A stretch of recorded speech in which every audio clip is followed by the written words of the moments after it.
Feliz y bendecido día, aprendiendo un curso de milagros. El secreto de la verdadera oración es olvidarte de las cosas que crees necesitar.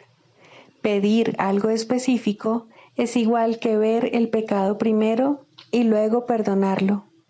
Del mismo modo, al orar pasas por alto tus necesidades específicas, tal como las ves, y las dejas en manos de Dios. Ahí se convierten en los regalos que le haces, pues le dicen que no antepondrás otros dioses a Él, ni que quieres otro amor que el suyo. Este libro es un comienzo, no un final.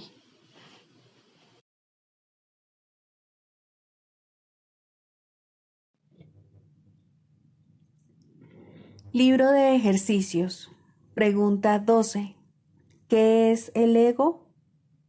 El ego no es otra cosa que idolatría, el símbolo de un yo limitado y separado, nacido en un cuerpo, condenado a sufrir y a que su vida acabe en la muerte. Es la voluntad que ve a la voluntad de Dios como su enemigo y que adopta una forma en que ésta es negada. El ego es la prueba de que la fuerza es débil y el amor temible. La vida en realidad es la muerte y solo lo que se opone a Dios es verdad. El ego es demente, lleno de miedo, cree alzarse más allá de lo omnipresente, aparte de la totalidad y separado de lo infinito. En su demencia cree también haber vencido a Dios mismo y desde su terrible autonomía ve que la voluntad de Dios ha sido destruida. Sueña con el castigo y tiembla ante las figuras de sus sueños, sus enemigos que andan tras él queriendo asesinarlo antes de que él pueda proteger su seguridad atacándolos primero. El Hijo de Dios no tiene ego.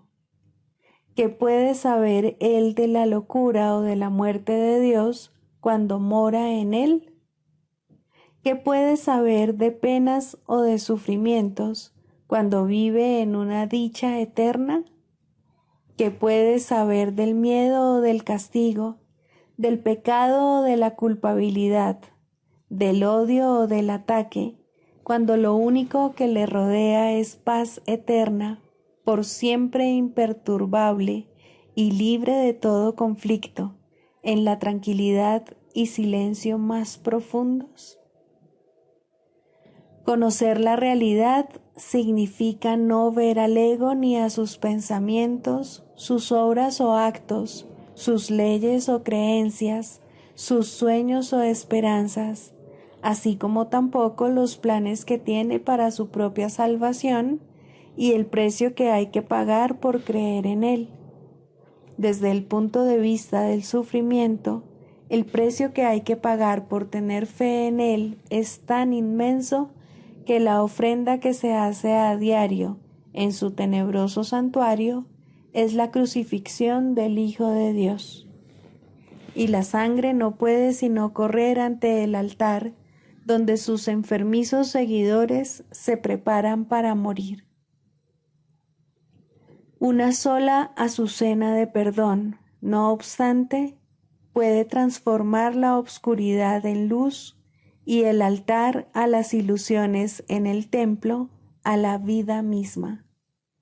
Y la paz se les restituirá para siempre a las santas mentes que Dios creó como su Hijo, su morada, su dicha y su amor, completamente suyas y completamente unidas a Él. Lección 331. El conflicto no existe, pues mi voluntad es la tuya. Padre, qué absurdo creer que tu Hijo podía causarse sufrimiento a sí mismo. ¿Cómo iba él a poder planear su condenación sin que se le hubiera provisto de un camino seguro que lo condujese a su liberación? Me amas, Padre, y nunca habrías podido dejarme en la desolación para morir en un mundo de dolor y crueldad. ¿Cómo pude jamás pensar que el amor se había abandonado a sí mismo? No hay otra voluntad que la voluntad del amor. El miedo es un sueño y no tiene una voluntad que pueda estar en conflicto con la tuya. Estar en conflicto es estar dormido. La paz, estar despierto. La muerte es una ilusión y la vida, la verdad eterna. Nada se opone a tu voluntad. El conflicto no existe, pues mi voluntad es la tuya.